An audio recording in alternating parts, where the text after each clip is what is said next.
There's a character known as Dr. Aphra in the canon Star Wars timeline who I personally think is in an interesting scenario because she has a very strong fanbase and her stories are covered in a wide range of dedicated comics.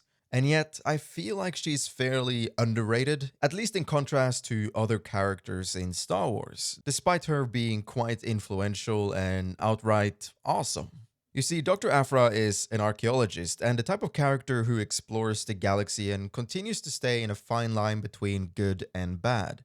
Although it is important to note that the dark side can be a bit more favorable at times for her, so just keep that in mind. Early on in the story, she does find herself helping Darth Vader, and after which, throughout her growing comic collection, she stumbles upon many new and old characters while she completes a long range of different missions and tasks. It's honestly kind of a pick and mix about what these missions and tasks will be because she has a tendency to find herself in all kinds of trouble. All from collecting ancient Sith artifacts, dealing with bounty hunters, encountering a range of interesting species including Gendai, which we saw in Jedi Survivor, and even meddling with some of the ancient Sith.